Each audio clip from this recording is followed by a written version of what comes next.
আল্লাহর এক বান্দা ছিল নামাজে সেজদায়। তখন আল্লাহ রাব্বুল আলামিন তাকে ডাক দিয়ে বলে, বান্দা তুই যতই নামাজ পড়, যতই সেজদা কর, তোর জায়গা জাহান্নাম। এই কথা শুনে বান্দাটি বলল, আলহামদুলিল্লাহ।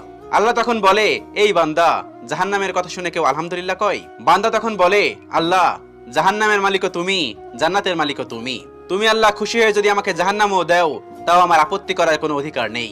আল্লাহ তখন বলেন, বান্দা, জাহান্নামে গেলে তুই পুড়ে যাবি, তোর খুব কষ্ট হবে। বান্দা তখন বলতেছে, আল্লাহ, কষ্ট শুধু আমার হবে না, তোমারও হবে। আল্লাহ তখন বলতেছে, বান্দা, তুই পুড়বি জাহান্নামের আগুনে, আমার কষ্ট হবে কেন? বান্দা তখন বলে, আল্লাহ, কোনো মায়ের কোল থেকে যদি কোনো বাচ্চা পানিতে পড়ে যায়, তাহলে কোনো মাই দূরে দাঁড়িয়ে থাকতে পারে না, দৌড়ে গিয়ে বাচ্চাকে কোলে নেয়। আমার বিশ্বাস ওই মায়ের চেয়ে কোটি কোটি গুণ দয়া তোমার বেশি। আমাকে জাহান্নাম দিলে তুমিও আল্লাহ শান্তি পাবে না। আল্লাহ তখন বলে, বান্দা, এই দলিল তুই কই পাইলি?